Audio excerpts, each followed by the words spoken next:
G'day punters, welcome back to the MacBet post-op race analysis show. I'm your host James, and joining me is professional punter John Mcleod and Tommy Henjak off the back of a huge day at the Sunshine Coast. Boys, how are we? It's James, Tom. Yeah, good. Thanks, James. Feeling a lot better after yesterday. Yep. Yeah, so highlight of the day, .NED, $19, had one unit assigned. Leading up to that was sort of having a bit of an average sort of a week. But yeah, we've ended up poking the nose in front, winning 13 units for the week at 45%. How'd you find that one? I went good the other day against the sectionals, and it hit the line well. The problem was with it is when I did see it in the yard, it's what I expected, half that he's a plain type. But the advantage that we had in the race was that the whole race was poor. And they put up a horse around the 270 mark, which just didn't deserve it. And the second pick was 460 in the market. And, you know, in those type of races, even though the horses are poor horses and they're not horses you usually back, you've got to take advantage of the mistake they've done in the market. And, there was three horses there that they were definite overs. And even the second horse that run second, he got out to the right price at the finish. So I finished up saving on him as well. But, the three horses we put units on all shortened. The two we thought would blow got out a fair way in the market. And it was just one of those races where we were right as far as the market goes. And, you've got to take advantage of that when you see something that they're wrong. Don't be frightened to back three or four horses in the race and try to close off the race. And if the favourite gets out, I think it went from $2.70 to $5 or $5.50 on Betfair. If it would have got out to $10, I might have thrown something on it. Yep. It's just every horse has got a price, and you just got to work with it. And it ended up all right. So the scissor hands did us a turn. Yeah, he had a good day yesterday, actually. Good on him. He was due. No, I'll give him credit. He did ride that track very well yesterday. I think the horses we took on were Tusk and Bell. That was the favourite. That was 310 out to 5. Game Star was the other one. It was kind of $4 out to $6. That's the one that bucked the rider at the start. And Gentle Prince was one that we had a unit on. It was the eventual favourite. And Chris Meehan was on board. He was ended up caught wide midfield working throughout the race, I think. What were you saying pre-race, John? That was the worst pack of horses you've ever seen, or something that they're worse than the ones you see out at Dolby. Did that make you a bit more nervous before the race at all, or were you still happy with the bets? No, not really. But if I was going into that race, if I was only betting with the 2 or 3 minutes to go, and we hadn't bet earlier, I may have just put a half a unit on .NED and just let it go and not back the other ones, just because I thought .NED looked poor in the yard, no doubt about it. It's just a plain type. But at the $10 or $11, we had it, I think, $5 or $6, and I would have thrown something on it just to be on it because it went okay the other day. So it was sort of like, we're always going to be on .NED, but, geez, if .NED had, got into $6 or somewhere around there, I wouldn't have bet, so it's, even the favourite, we took $6 or $5.50 or whatever it was and started $3.30 or something like that, so we had them by the orchestras and we didn't let go. That's just great. Patient survived. The operation was a success, and the patient survived. It was one of those ones. He usually dies, but he kicked. Yep. Well, just looking at the results for the year, I know we've got a couple of meetings left before things wrap up, but overall for the year, we've ticked up to 12.8% profit on turnover. We've won 50 units in December, 35%. The yard overall as well, John, I was keen to ask you this last week, but you're away, 15% profit on turnover for that. So I'm sure you're pretty happy with how things have gone overall, provided we don't do too much damage in the last two meetings for the year. Yeah, that's nice with the yard. I'm really happy with that. One thing that'd be nice to find out after the last couple of meetings is to see how many months we won at and how many months we lost at, just to see how consistent we've been over that period, sort of thing. So I'm sure you'll be able to go back and have a look at that and throw it up there on Twitter or Facebook or whatever. Whereas my mate says Bookface. Bookface. He loves saying the Bookface. He just goes against what everyone else says. Yeah, I think Dad calls it crap book actually. So yeah, he's in that same camp. All right, let's dive into the entire meeting here at Doomben from the weekends. Tom, you'll kick things off here in race 1. We didn't end up having a bet here, but I'll let you take it away. Yep, this is race 1 at Doomben. This was the 3-year-olds over 1050. So when they jump, they're pretty close to the bend there. So it's pretty difficult to be working from a wide gate, which is what Jaden Lloyd was doing on Princess Luna. In the yellow cap out wide, he ends up sticking it to Georgie on, I think it was Self-Indulgent, who was first up, and Ahushu from the inside gate. They go about 2 lengths faster than average here. So obviously it's going to be suiting horses who have the fitness under their belt. I think the market got this race pretty spot on. Self-Indulgent was your early market favourite. It ended up starting about $4.50. They really came for Enabler and Mushiali. Enabler was a late scratching behind the gates. I think he hit his leg or something and pulled up lame. So they scratched him. Mushiali was coming back from the 1200, rock hard fit, had the speed on, had the sit on the leaders and just found the gap and was too strong, finishing off in the best part of the track. Frosty Mango, I think, has done a really good job here. Come back in really good order this preparation. She pinged the lids, and obviously first up in a fast run 1050 meter run is always going to be a little bit susceptible late.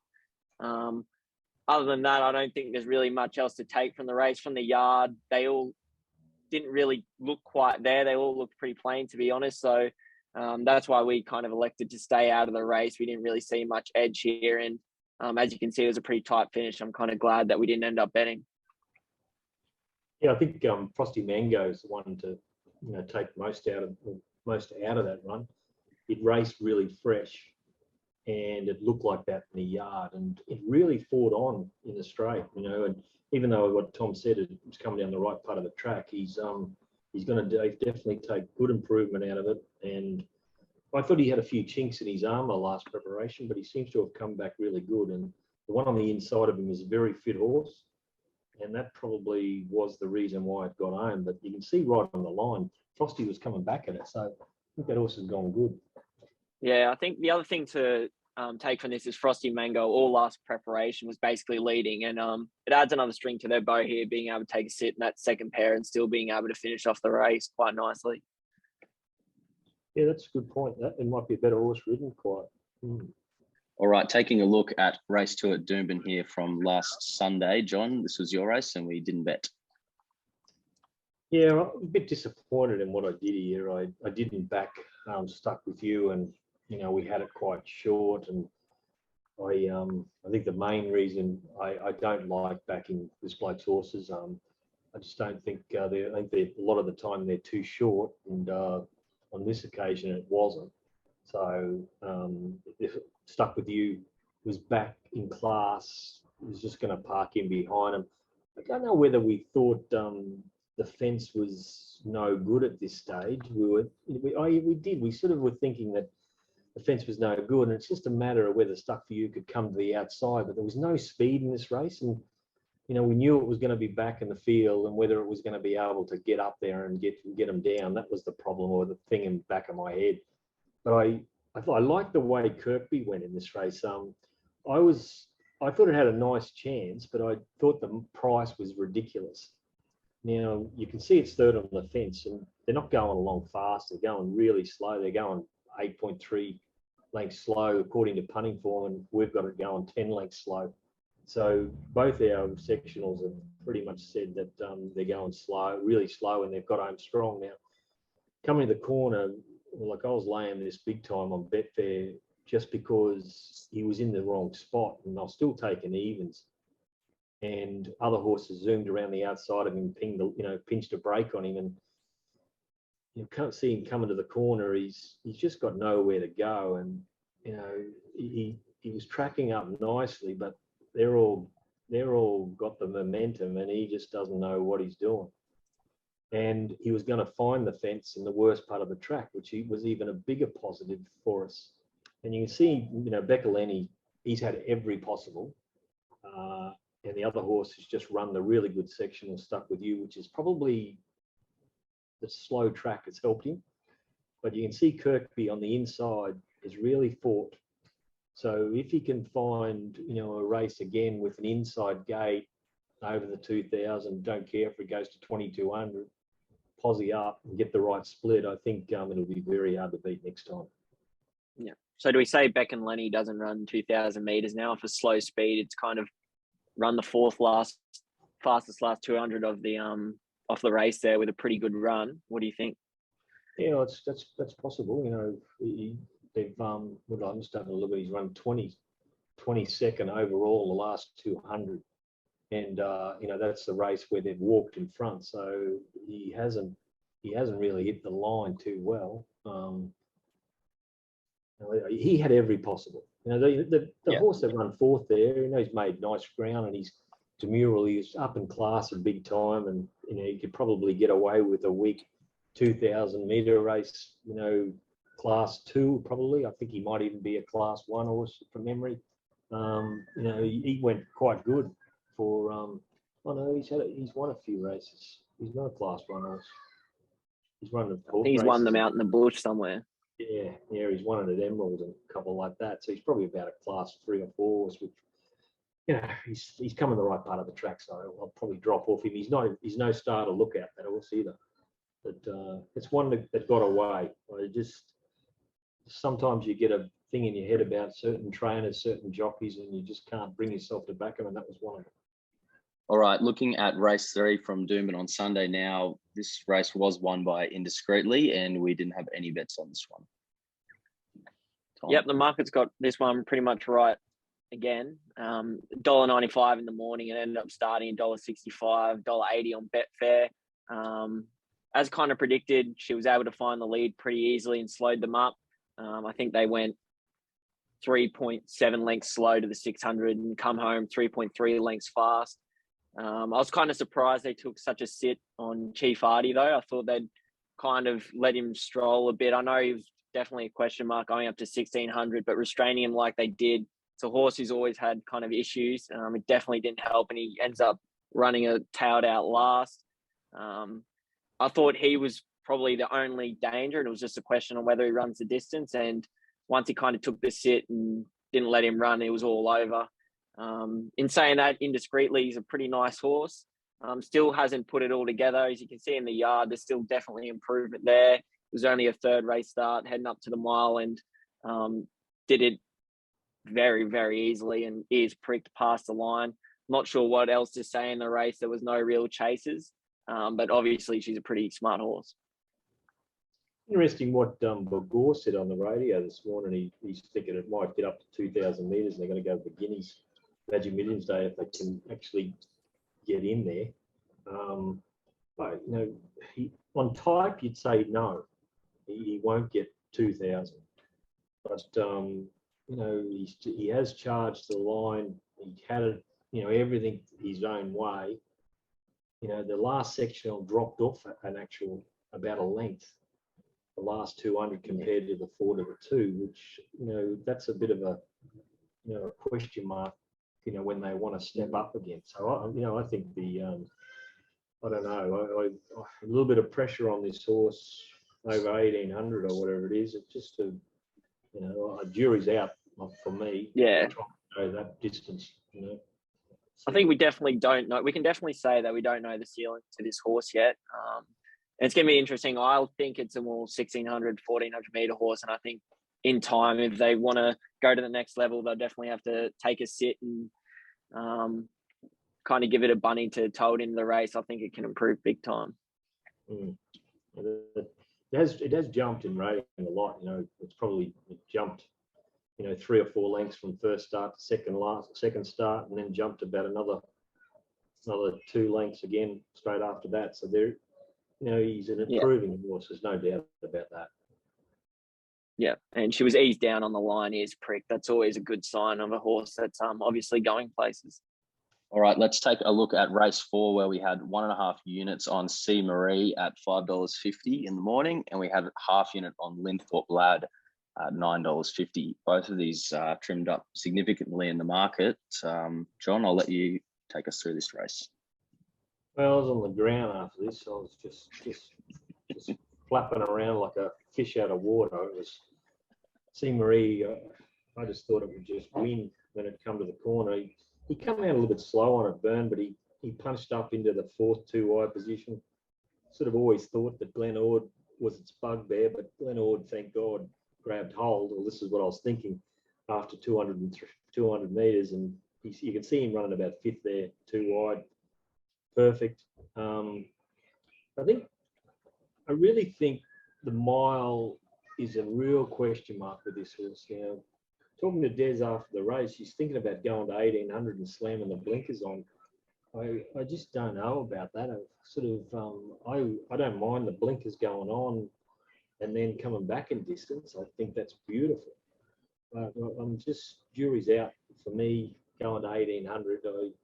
It's going to need a real soft gate to get it for mine. You can see it coming to the corner here. They're going along pretty quickly. They're going 3.5 lengths fast.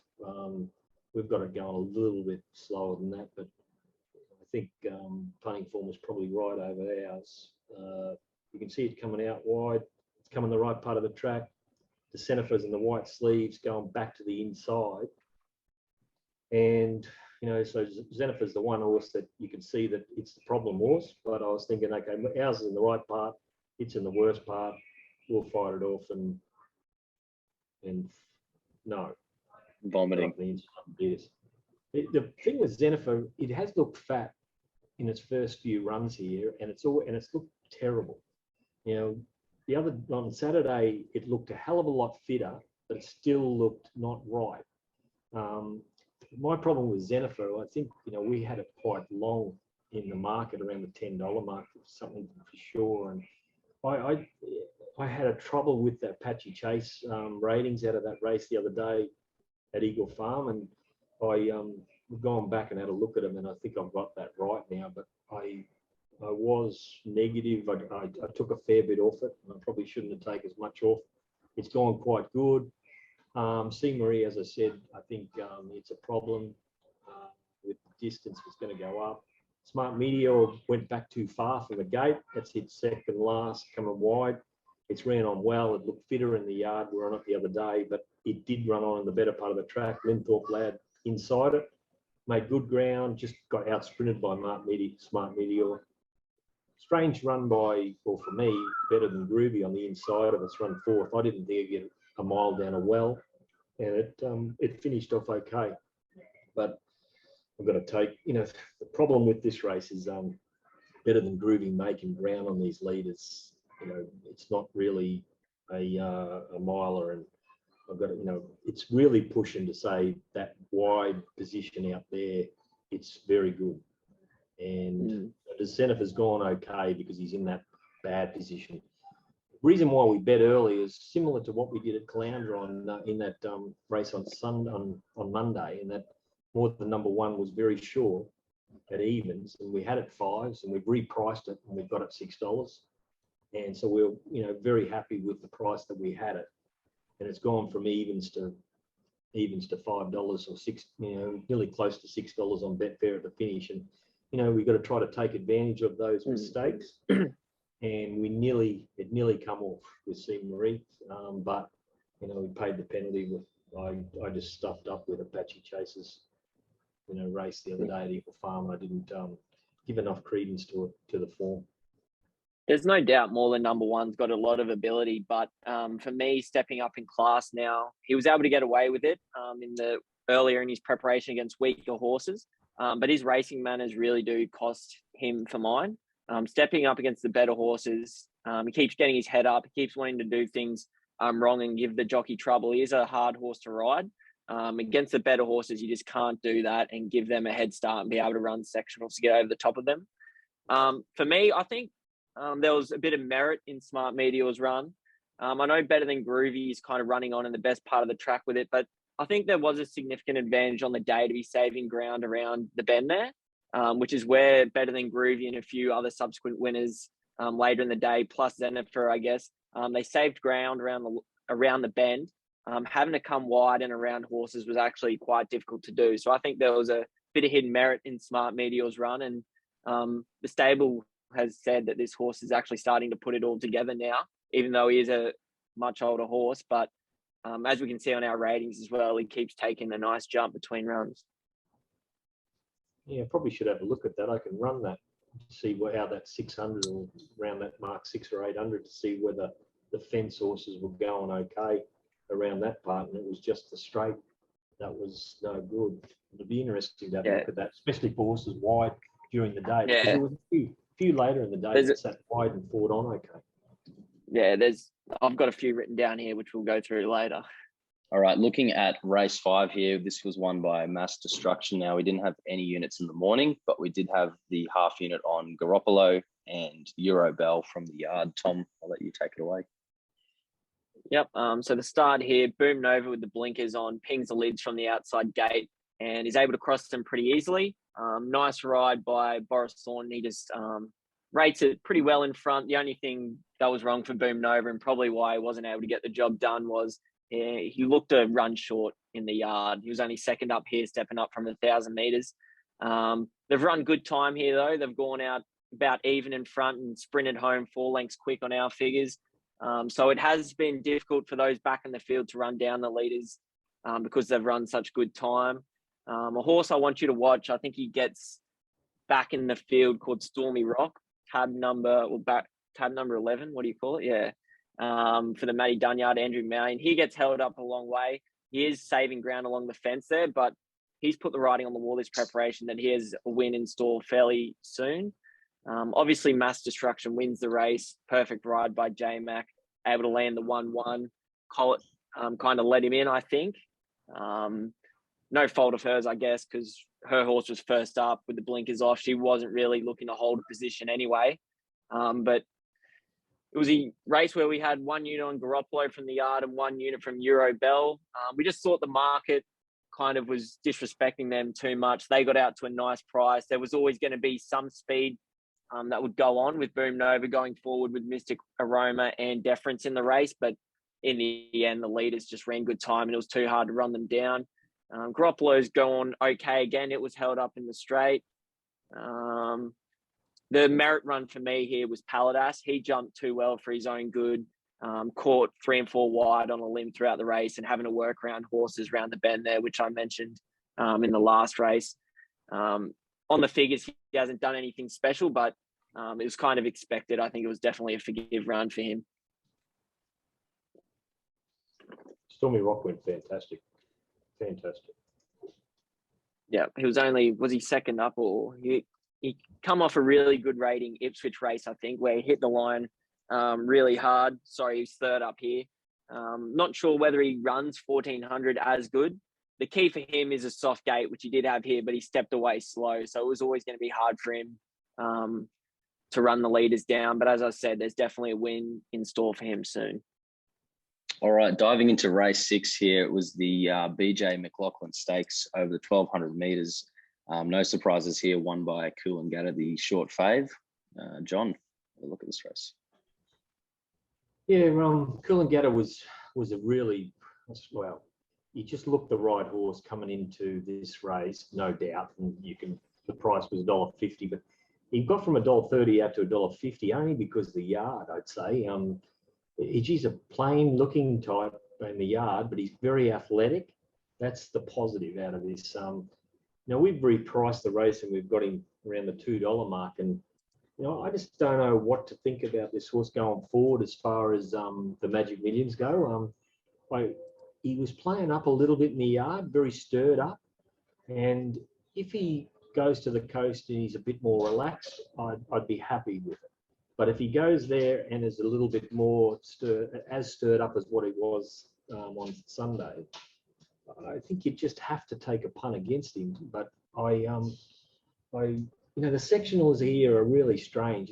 On punting form, they've gone out 6.5 fast and got home 11 slow. We've got a 3.5 fast and 6.5 slow to the line. So they're a little bit better on our figures, but and he was on the worst part of the track in there. But the second horse, the Well, you know, he went plain at Eagle Farm. I know he threw himself down in the stalls before the race.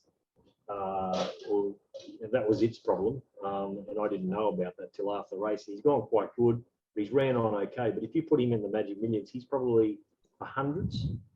You know, he's got within 2.3 lengths of the winner. You know, and one's going to be evens or $1.90. The other one will be a hundreds if he makes it. So it's got to make up your own mind, I think, on that race. On that else. And Tom, what do you think of this one? Oh, I'm thinking that maybe the travel up has kind of cooked Coolangatta a bit. He's definitely gone backwards on the run. Where he debuted in Sydney over 1,000 metres, then trialled against 3-year-old horses in really spectacular fashion over 1050 at Randwick. Perhaps it was 1,200, perhaps it was the travel. I'm not really sure. It hasn't really beaten much here. But in saying that, we haven't really seen a pretty special 2-year-old yet, in my opinion. That's the point, I think. There's no 2-year-olds this season. You know, so where do you go? You know, the Kiwi ran on fairly out wide, bright blue sky, but sectional suited it. You know, something had to run on with those sectionals, and it ran on fair. I can't have it going to the Magic Millions. It's, you know, it's going to have to improve a lot. You know, he's a nice type in the yard, but I think he's going to have to improve a lot. He's come in the right part of the track. Sectionals helped, and the favourites on the worst part of the track, you know, up on the speed and roll back inside there. He's going to have to improve probably 8 lengths to get near the Coolangatta. So not for me. Okay, jumping into race 7 here at Doomben, it was the Burnborough Plate over 1,600 metres, won by Kubrick. We had 2.5 units on the Harrovian in the morning at $3.60, half a unit on Reloaded at 7s, and John, I think you topped up again with another unit on the Harrovian from the yard. Tom, I think this was your race, though. I might let you talk us through it. Yeah, this is a bit of max pain here. Nick and Nova just kept shortening up throughout the day, and I was always kind of happy to take him on. There was a bit of conjecture on Twitter after the race whether this was a complete slaughter by Maloney. For me, I don't think it was. Watch his hands during the run. He's not urging the horse to go forward at all. It just completely bolts on him. Horses can't burn the clock at both ends. And this is just a horse with a mind of its own. It's a horse who used to be slow out of the gates. This preparation had started to ping the lids. It's just a hard horse to get a grapple on. This is a perfect example of what I was talking about earlier, of horses that were able to suck ground, just get the cheap run around the bend, and come through, get 2 to 3 horses off the fence and get to that better part of the ground without doing too much work. Throughout the day, I was just kept thinking the Harrovian's going to be such a good bet because he's going to land in the second pair, one off the fence, and not have to do too much work to get there. And for me, I know he's had to come around horses and do a little bit of work around the 600, but for me, it was a bit plain. Stepping up 250 metres in distance, he definitely hasn't run up to his better performances last preparation, one of those being the All-Star Mile at Moonee Valley. He's rated down big time on that run. And also, I think it was, what was that 1,400 metre run at Eagle Farm? That must have been the Kingston Smith. That's what it must have been. Kubrick, as you can see, just shoots through, beats him pretty easily in the end. Pretty sick to get knocked off by it. I had the half unit on Reloaded in case they did go hard in front. And I thought he'd be the one who'd be flashing home late and could improve back onto a dry surface. But there's just a few others that have just run pretty big races here. Charmy Baby is absolutely flying. Proved that last start was no fluke. He's run the fastest last 200 of the meeting over 1,600 meters, which is pretty spectacular, to say the least. Yeah, I think Harrovian's gone. It's finished. You know, it'll just win weak races now. He won't go on with it. You know, Charmy Baby going straight past, and horses like Face Toss making ground on it after it's been in the perfect position, coming out the right part of the track, sectional suited. You know, there's got to be, he's just one pacing and that's all he's doing. I think maybe spelling, bring him back later, and hopefully he might come back to what he was. But he's definitely not the same horse. I think Nicanova, Maloney didn't do anything wrong in the early part of the race, but I think what he did wrong was he was rolling the horse under its own steam. But when he's coming to around about the 500 or 500, he's got to let the horse go at some stage, because he's sort of buggered. He's trying to restrain, then he's going to bring everything back or bring him back to the rest of the field. And then all of a sudden he's going to give it a niggle and try to go with horses that have closed, that have done no work. He should have been letting the horse roll from a little bit earlier than what he did. And, he wouldn't have won, that's for sure and certain, but, you can't do that. You can't sort of stop, start, and then try to go again. It's a typical Maloney ride, and being quiet. He didn't push him out early or whatever. That's his fashion. He's not a real pusher and a shover, but he had to get going at some stage or start moving. And he should have been moving around about the 600 and trying to keep that break of 2 or 3 lengths and see if he can hold on. He probably wasn't going to hold on, but it was going to give him a better chance than what he gave him. All right, jumping into race 8 here. Roheron won the race with J-Mac aboard. We had half unit on Hard Empire in the morning at $13. And then, John, I think you butted up again from the yard. Do you just want to talk us through this one? Mistake of mine, being on Hard Empire. I thought it went like a bomb last start. But a complete rule of mine, second up, long spell, no, after a good run. Just stayed clear, and I couldn't help myself. I fell into the trap, and even though it looked just average in the yard, I've even backed up and had another half unit on a horse that just looked average and had that in the back of my head. So just mistake.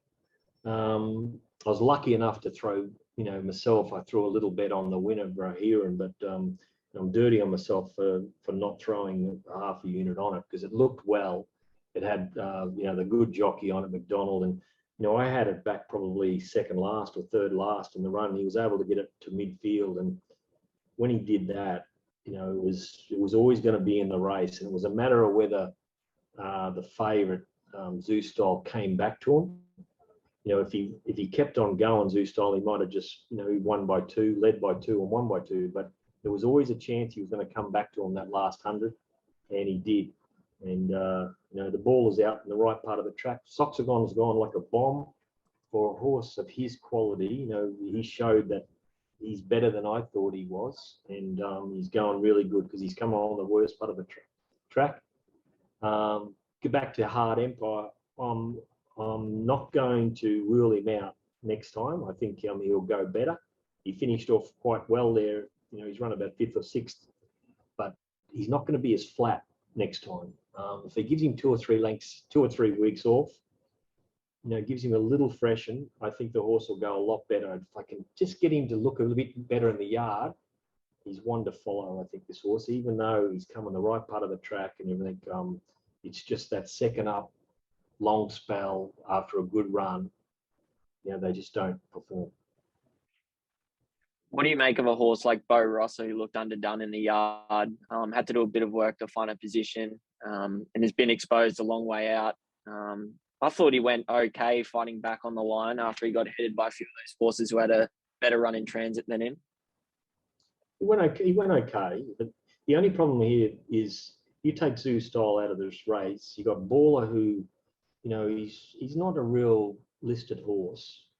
You've got Roheron, he's hit the line good in the worst part of the track. Soxagon's hit the line good on the real bad part of the track. He was there to probably win on his class. He's a lovely type of horse, beautiful horse. But, he did look a little bit soft in the yard, admittedly, but, he was in the right part of the track there, and he should have been going to Zoo Style and then the last 50 given up. But he just, from about the 200 or 250, he was just plugging. He didn't show any enough dash early enough to say, okay, he's going good, this horse. He just, he just whacked away more or less, and then then the rest of them overpowered him. So if he would have sprinted and gone to zoo style, and then weakened the last bit, you say, okay, it's the fitness. But he just didn't let down quick, and that just one little dash and then weaken. I think that's the problem with it. We'll disagree on this one then, because I think that having to work around the bend there and that part of the track I've spoken about earlier with 60 kgs first up on a fast speed. Zousol had 4 or 5 runs under his belt now. I think there was definite merit in the run. So we'll see what happens going forward. Not a fast speed. That's the thing, Tom. What are they going? 0.8 of a length fast. We're going one length fast. 2.5. We've got to go on 2.5 lengths fast, but I'm leaning towards ours for that. So that's probably, if it's our speed, well then you're right. But if it's going back on punting form speed, they haven't gone fast at all. Yeah, we'll see. Couple of weeks time, we'll revisit this on the review. We'll see who's Batman. Let's get to the next race then. All right, jumping into race 9, won by wonderful Riri. Tom's dubbed himself Batman here on this race. We had the 1 unit in the morning at 4:40, and then another little half unit from the yard. Yep. After the race, obviously it's easier with hindsight, but I was a bit sick that we didn't probably have like a unit each way on this horse. The market really came for Roman Aureus, and Glitter Strip ended up $4.20 favourite or something like that. I was pretty surprised by that move. From the gate, Glitter Strip was always going to get back in the field. She gets stuck on the back of Enterprise Prince there, which was definitely a horse that wasn't going to take her into the race. They ended up going 2.7 lengths fast here. If you're going to bag Maloney for his ride on Nicanova, then surely you got to be asking questions of Robbie Fradd here. It's a horse that struggles to get 1350, 1400 meters, and he goes 2.5 lengths fast in front on a horse that usually settles midfield. He hasn't really given it much of a chance. The eventual winner, which we were on, Wonderful Riri, from gate 1, was able to settle midfield on the good speed, and she saved all the ground. Ben Thompson saved all the ground around the bend there.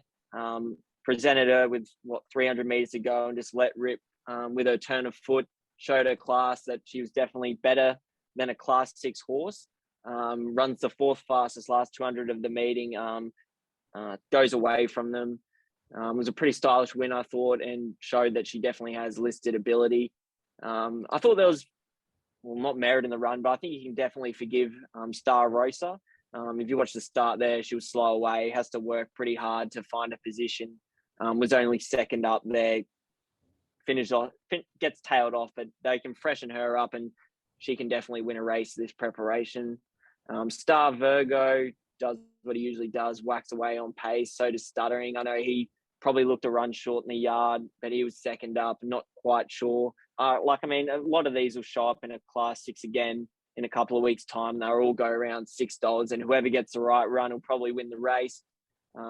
Same goes for Roman Aureus. He's a paying horse. He's always well supported in the market, but he just fails to get the job done. And I'm just always kind of happy to risk him. Always look for the horse that's destined for better races. Glitter Strip, I know, it's probably done all she can do, to be honest. In a strung out field like that, she needed a horse to tow her into the race, and she just didn't get that. I think Cartwright made the right decision to kind of save ground up the inside then, but she just got on the back of the wrong horse. She has finished off the race okay, the 11th fastest last 200 of the meeting. But she was fairly fit in the yard, don't you think, John? She was very fit, surprising sort of thing. I can't bag Georgie for her ride on that. I think she was a little bit of a victim. She would have to go around Enterprise Prince, and then she's going to be working. So she had to just wait. And Enterprise Prince, as you said, just didn't cart her into take her into the race. And, Roman Aureus in front of it, out wide there, she could have probably, what does she do? Enterprise Prince was a complete pain for her. The strange thing about this race was what you said about Roman Aureus, the amount of money that come for it. I know talking to Brian before the race, he was thinking that, this type of track was going to suit it a lot better coming off some fast, hard tracks, and it's gone okay. But geez, it's been a disappointing horse. He just looms to do something all the time. He just doesn't want to finish off. Maybe if he can draw a gate and just park him behind him, and he might go okay. But he just dead set needs this type of track. These soft fives or whatever. That's what he's looking for. So he's struggling to go to Eagle Farm. Caloundra's been pretty hard up there. Ipswich is very hard. And Doomben, he's got to wait for Doomben all the time, and hopefully there's no rain or some rain around for him. So, a lot of these horses are in a bit of trouble here. They're dodging tracks. They've got one track up their sleeve, and it's got to be rain affected track for definitely sting out for Roman Aureus. So it's there's a lot of ifs and buts about a lot of these horses. I know Stuttering's definitely going to prove out of the yard. Wonderful Riri. Just, we were saying leading into it, midfield, I was sort of coming to this race, I was thinking, a lot of the horses are going up on the inside. And, but looking at our figures, it's definitely fence off. And I was thinking maybe he might be better off railing up. And once they get off, he might have been able to come through. But looking back on what we've seen afterwards and what our figures are saying, I'm glad Thompson did just keep working away from that fence and got out to the right lane. And thank God he didn't get squeezed at the 200. It looked bad there for a little bit when I think it's Roman Aureus and Stuttering just about there. It's a matter of whether they squeezed him back in behind Swanston and then we're in trouble. But he just pushed his way through. His turn of foot, beautiful. Very hard horse to catch in the yard though, because you've got to know him. He sweats up, plays up, but that's him. You just got to forget about it. But if you've seen him for the first time, you'd be bailing, and that's possibly what happened with the market. They seen him in the yard and said, "Oh, geez, we don't really want to be on him because of what it looked like," and that's him. Yeah, I just can't. But I just found it so bizarre. It's always hard once you're down on confidence throughout the day. Obviously, we were going pretty badly. To go again, and the market was against us, so it was very difficult to get the confidence to push the button and go. And obviously that's a bad choice by us, I think, not holding our nerve and going again, because as John was saying, a lot of these horses have found their level. They need a lot of things to go their way to win the race. And Wonderful Riri had two really credible runs this preparation from wide gates. One was at Eagle Farm, and came to Doomben, drawn the one, and had great form last preparation against better horses. And she's shown here that she's got All right, that concludes our post-op analysis of Doomben from Sunday, Boxing Day. Tom, we had a couple of races out at Warwick today. We've been doing a few races down in Sydney. Do we just want to fill everyone in on, what the rationale is there, and how would we have gone today if you'd had a bet? Obviously, it's something that I'm starting to do a bit more. I'm starting to do a bit more form around the traps. I like doing the Northern River stuff, and I like doing Toowoomba and out wide. I don't have the confidence yet to kind of be recommending a lot of units in those regions wet early in the morning when the market's around 130, 135%. But the rated prices are provided in those sheets. And when the percentages get down to 115 and 100% on Betfair, it does provide a lot of betting opportunities. At a lot of these meetings, if you bet to those prices or lay a lot of the favourites that get backed in, I think you'd be doing pretty well. There'll be a couple more over the next couple of weeks while we're on holidays, and we'll see how we go. Yeah, well, we've got Ipswich coming up on Wednesday, Ipswich again Friday. We'll have Doomben and Gatton on Saturday, speaking of out wide. And then Sunday, we're back to the Sunshine Coast. And you mentioned, Tom, we might be covering off Toowoomba as well. Yep, I'll be doing Toowoomba Saturday night as well. Strong. And then, John, you were saying Gatton, probably no yard, and definitely no yard Toowoomba. I'll be doing as little as possible. So there'll be Ipswich yard tomorrow, surely. Yeah, no, I'll be doing Ipswich on Wednesday. I'll be there on Friday, and I'll be there on Saturday. But I sort of just lock down on the races that I know and all that sort of stuff, and the rest of them I'll leave to you, Tom. Yeah, that's I'm all good. burn out if I keep on going. I'm getting a little bit older in the tooth than you. That's fair enough. I'm thinking of the last Ipswich meeting. When was that? Was that last Friday? How'd we go? I don't think we went any good. I think there wasn't much damage in there. It was I think we tipped a lot of winners early and we didn't bet, and then we played on a few. You know, I don't think there was a lot of damage. The previous. No, I'm looking at it now. I remember now. That was Fogden's won the first early crow. Yeah. We piled into the burger. Yeah. Yep. That was painful. Yeah, that was a bit of a pain. That was a race I really wanted to play in too, and I wanted to back both of them really. And coming out of the yard, I couldn't back the winner just because he was stepping short in front, and I thought that was a problem. So I thought the burger was the right horse, but he just didn't get into the race quick enough, sort of thing. He may have drowned the last bit, but yeah, the bird had flown with the leader. Oh, He just railed and ran away from him. Yeah, I think we had a bit of a Christmas. Was it a Christmas? Oh no, it was before Christmas. So it wasn't a Christmas hangover. I'm not sure what it was. This was the day where a lot of the favourites were drifting and they got well past our prices and they looked fine in the yard, but we just failed to capitalise, I think. Yeah, as you said before, a lot of that's been happening of late. You know, the favourites have been, you know, too short to back in the morning, and then all of a sudden they're getting out to the right price, and you know, it's a matter of whether you push the button or you sort of backpedal just because you think, oh, you know, what's wrong, and you just got to have the confidence in what you're doing and what you know, and push the button. And you know, maybe sometimes we have been pushing the button, other times we've been backpedaling. So, you know, we just got to find that little bit of a kick. We've got to, you know, just get a bit of get the spurs on, and yeah, and rib us especially up. if we're there in the yard and we can see that to say literally the horse hasn't lost a leg. Then yeah, we definitely should be betting. Yeah, that's true. Very true. Absolutely. Well, they have two opportunities to kick this week at Ipswich, so we'll watch that very closely. But yeah, guys, as always, if you want our information, head to macbet.com.au, get yourself a weekly or a monthly subscription, and you will get all the yard mail. And it's a great time to be following. The results are going good, and very exciting time of year here in Queensland with the Magic Millions Carnival fast approaching. But that's about all from me, guys. Thanks for your time, and thanks everyone for tuning in. Thanks you. Thanks, guys. Cheers, mate.